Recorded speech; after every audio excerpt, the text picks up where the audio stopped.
actions definitely saved that kid's life. I just feel like what I did was natural and what you're supposed to do. Whether you stay there and help or you run away. And it's just like, wow, a fifth grader changed the course of our family potentially. We were blessed enough and lucky enough that we went through this incident and everyone's fine. Everyone's healthy and we can move forward with our lives. Not everyone's that lucky. I'm hardwired to help people, so I'm glad that I could. You know, you just don't know when your day is going to change. You don't know when there's going to be an emergency. It wasn't really so much heroism as it was just being a good human, being a good neighbor, and working together as a team. Whatever we can do to lend a hand to support our fellow human beings is where we should all be. People are inherently good, and given the right moments, they'll show you. One of my favorite parts of being in the Red Cross is the Heroes Banquet, because you do get to acknowledge those people that just, you know, have done something amazing.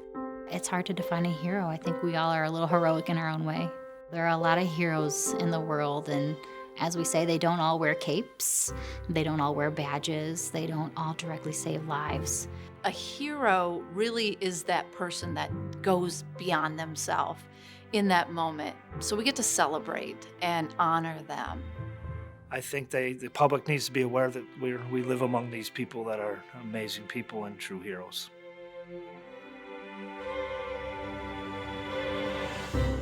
I'm so blessed to be alive. I really am. Henry just jump into action and handle it with such grace as an 8-year-old is really remarkable. Our dog Brody barked, and honestly, that's probably what saved them. It's a bond that'll be there for a long time. You know, I know if I wasn't around that day, the outcome would have been a lot different. I'm Pammy Erickson, Executive Director for the American Red Cross of Eastern Iowa. Thank you for taking time out of your day to join us for our Everyday Heroes event. We will recognize 6 individuals today. These outstanding individuals have demonstrated courage, compassion, and unselfish character by performing extraordinary acts in the eyes of their neighbors and community. This event would not be possible without the support of our sponsors and donors. You will see them listed on the screen throughout the program. We thank them for their important contribution to make our mission possible. Along with the generosity of our donors, the American Red Cross relies on the time and talent of our volunteers. Our volunteers respond to disasters 365 days a year, 7 days a week, 24 hours a day. We also work closely with our first responders and emergency management in our communities we serve. We thank them for their commitment to our mission to help people that have been affected by a disaster. Now, it is my pleasure to introduce our MC for this event, Ron Steele from News 7 KWWL.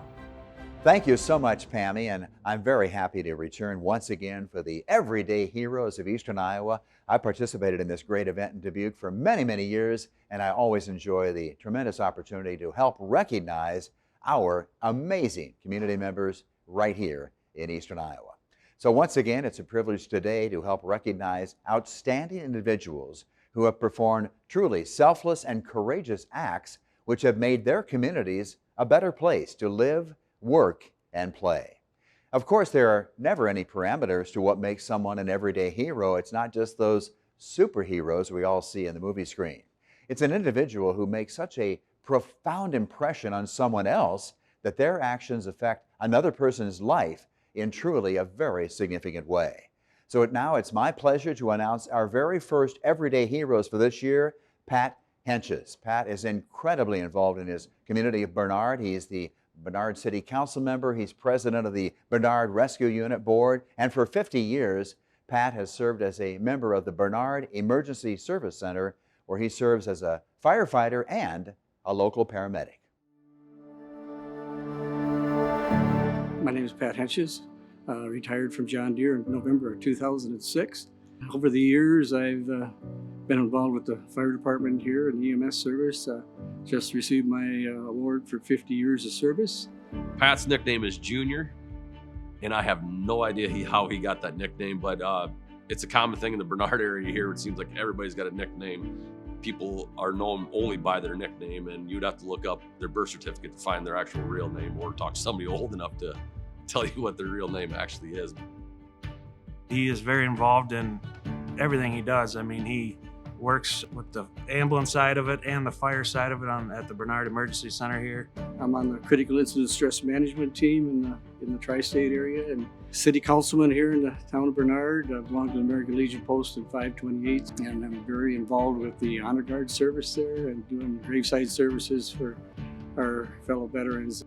To have what we have here in our fire and EMS is pretty unusual. This is a community of 118, and most of a lot of people here that we know. So when we have a call, a lot of times it's somebody that we know. I nominated Pat for 3 instances that he did perform CPR on people and revived them. Well, I was on one of the situations with Pat, my buddy Andrew. Dad went into a cardiac arrest one evening. Mike and myself were sitting at Mike's house on a Friday evening, and it was about 10 o'clock at night. Got a phone call, said it's my mother, and I'm like, what would she be calling at this time of night for? And answered it, and she said, something happened to your dad. I think he had a heart attack. John's call, which he only lives like 2 blocks from me, so rather than come to the station here, I went right to the house. You know, when Junior steps in to a traumatic situation, you know, the lights and bells go off for him to focus on what he's been trained to do over his years. We got Dad to the ground, Pat and Mike started CPR on him. They got the defibrillator in there, they shocked him right on the living room floor, and he ended up getting him revived on the way to the hospital, and that was in 2014, and he's still walking on this earth. You know, he was at the Basilica in Dyersville, and the other event up at Thunder Hills when he helped at the iClub event, you know, performing CPR up there. You could be in this field for your whole career and never have a situation like this pan out to be a good situation, but to have 3 is, you know, mind-boggling over the course of time. He's just so humble about it. He was like, just said, that's just my job. I'm doing the job I'm trained to do. It still takes guts to get out of your chair to go do that and help somebody when everybody else might be looking around. For me to receive this award is very special. As a family, we kind of grew up, we lived with our grandparents. They were folks that you always were, you don't think about yourself, you're always thinking about your neighbors, and you're always going to be there to help your neighbors. And Bernard is a small community. Yeah, it's a small community in size, but it's a big community in heart.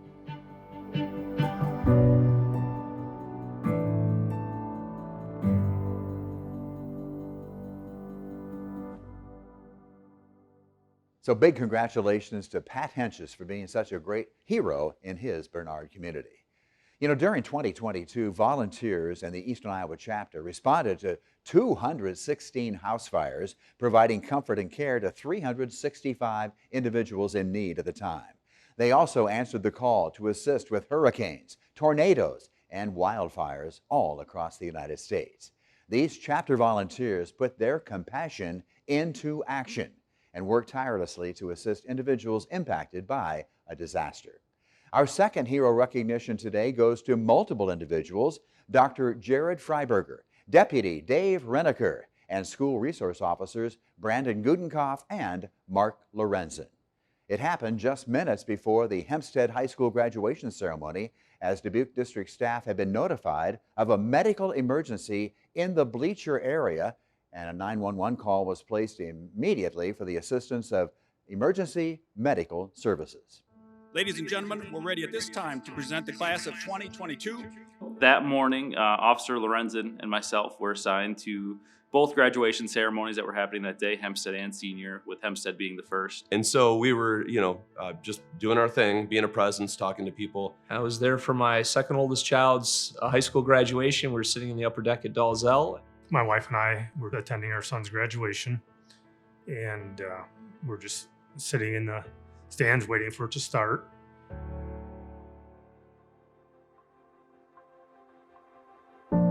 At about 9:55 in the morning, someone came down yelling for help to us when we were standing by the entrance of Dalzell Field. I heard somebody yell, I think it was, "Is there a doctor?" And it's probably maybe 10 or 15 feet from us. And so when I looked over, I seen Rick Steinus, who's a retired fire chief, already there. And so we went up to this individual who was obviously having medical issues, unconscious. I grabbed him, a couple other guys grabbed him, and we carried him up, maybe 10 feet or so, and laid him on this cement platform. Chief Steinus had basically said we need to start CPR. My wife was right there with me. I asked her to go track down the AED. Chief Deputy Rinneker, who was off duty, was starting chest compressions. Basically had him pulled up to a flat surface for us, which really helped. We all kind of just took turns doing CPR and assessing him for any for what was going on with him medically, but he was completely unconscious. We weren't getting any signs of breathing. We weren't getting any signs of a pulse. Jared and Chief Steinus was there providing medical direction. The window with somebody going down with an arrest, especially a full-on cardiac arrest like he had, is very small. You start to lose the ability to have a good recovery, meaningful recovery from a neurologic standpoint. Eventually, school staff were able to get that AED up to us, and we had that connected, and that assisted us in giving us directions on if we're doing effective CPR, and if a shock was going to be advised or not. He was in bad shape. You could tell there were certain things that we're trained to look for, and he exhibited many of them. I was fully expecting him to not make that medical episode. I fully expected him to have passed away, based on what I've seen in my experience. Shock was advised. We continued the chest compressions until the fire department arrived just a few minutes later, and they took over at that point. I wouldn't want to say he was coming out of it, but he was definitely showing signs of life. We sometimes will get a perfusing rhythm back, and we'll have people resuscitated, but we're not sure what the neurologic outcome will be. In his case, I felt really good about it because he was able to respond. By the time we finished chest compressions and with the fire department there, the gentleman had a pulse again. He was breathing on his own. And so they put him on a stretcher and took him into the ambulance and took him to the hospital. I think to a certain degree, when you're in these situations, you don't think, you just react. I'm blessed to be doing a job that I love. Part of my job is I get CPR training every 2 years. Since this event, I know anytime I've been at trainings where CPR is being taught, I stress the importance of it, just seeing how that can really truly save someone's life. Something as simple as CPR really does bridge the gap between the medical episode and the doctors being able to do their life-saving efforts. Sometimes the biggest problem we have in these scenarios is we have too many people sitting around watching, and that wasn't the case. There were a lot of people jumped right in and did the exact right things. It definitely wasn't a one-person thing, and that's what's kind of amazing about the situation. It was, we had the right people there at the right time, with Chief Deputy Rinneker, who was there immediately to step in. There was a lot of people in the mix here, as far as Chief Steinus, Jared, my wife getting the AED, the city officers there to help CPR, Dubuque Fire and Ambulance showing up, and then the local hospital. I was glad I could be there to help. I'm glad the outcome was great, but the other people that are being honored are certainly the ones who did the lion's share of the work. We were just one little piece in the mechanism that was able to help out that day. I knew that was somebody's grandpa, and his family's getting to enjoy him being around, and a girl's graduation will be a good memory still, and not something bad, because there were a lot of people jumped right in and did the exact right things, and because of it, there was a good outcome, and other people get to go on living their lives. Ladies and gentlemen, one final round of applause. Please help me congratulate the Hempstead High School class of 2020.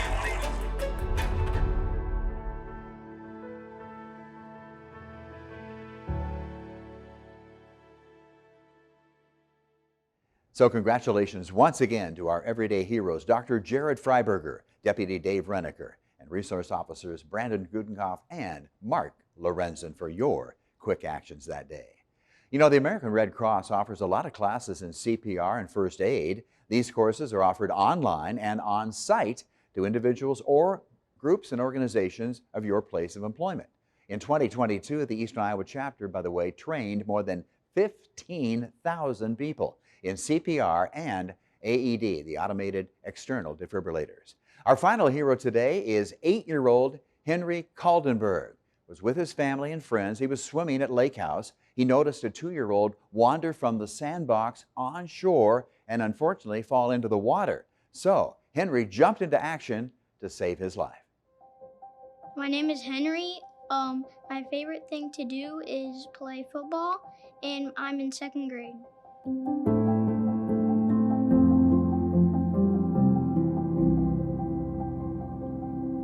Henry, he's a good person, and he's a good friend, and he's a good brother, and he's a hero at football and saving people, and I would say he's a hero at everything.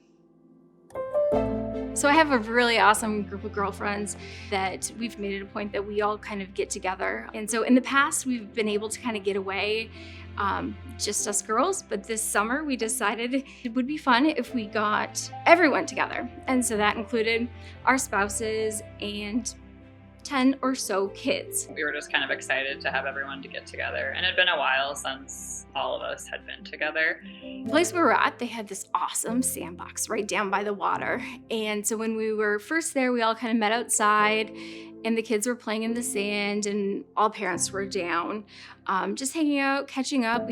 Some of us hadn't seen each other for a year or more.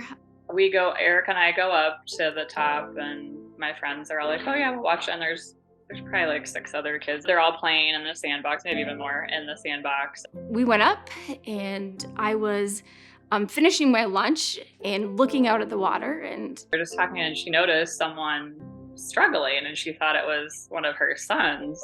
And I was watching this blonde hair little boy like attempt to swim, but when a kid is pretty up and down in the water and not moving forward, I was like, this is not good. And so Erica, I'm still nursing my son Walker, and we go down, or she starts running towards the dock. And I just took off running. And I remember not being able to say anything.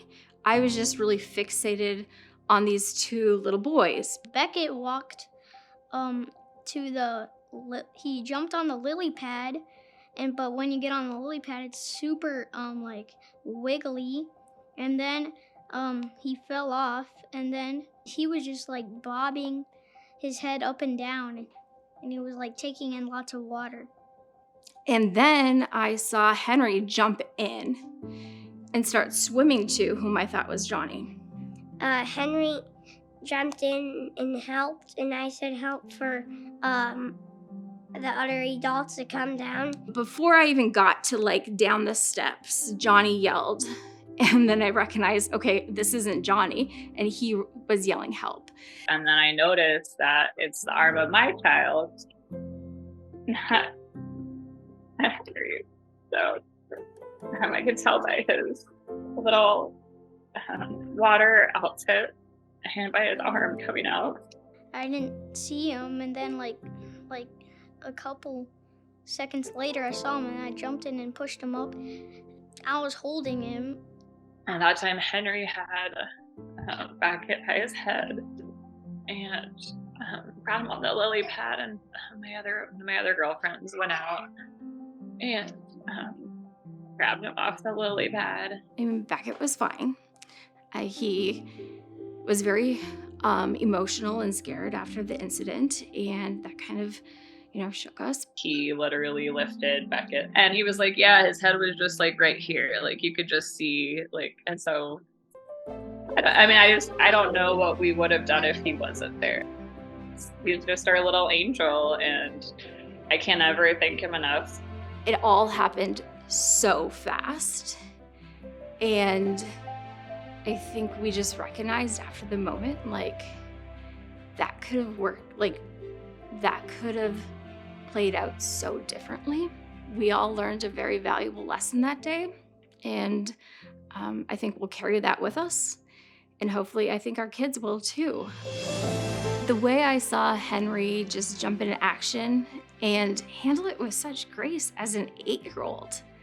He was in the right spot at the right moment and didn't flinch, didn't fail, just did what he needed to do.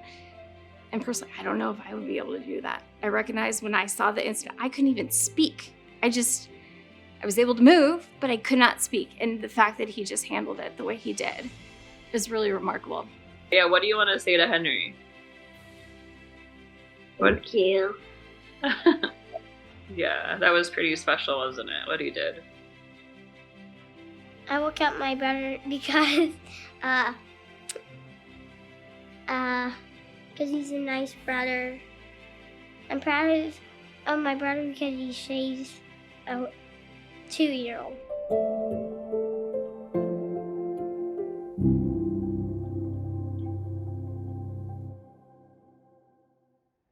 Congratulations, our 8-year-old everyday hero, Henry Kaldenberg. You know, as I mentioned earlier, there are really no parameters to what makes someone a hero. Of course, not every day is going to offer us a chance to save someone's life, but every day does offer us a great opportunity to make a positive impact in our communities. In closing, did you know that home fires kill, on average, 2,500 people a year in the United States?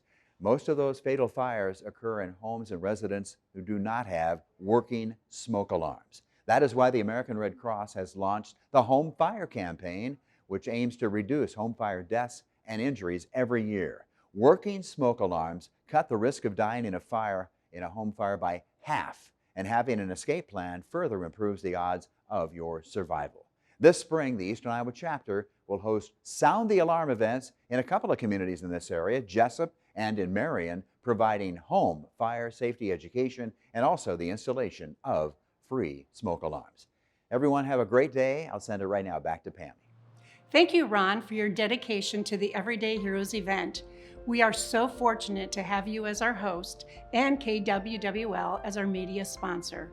And congratulations to our Everyday Heroes. The Red Cross is able to be there in times of need because of your generosity. We hope that you will consider supporting the American Red Cross disaster relief efforts. The inspiring stories you have heard today reflect the importance of the Red Cross in our daily lives. It is my sincere thank you to each of you for joining us today to celebrate everyday people who have done extraordinary acts in their communities.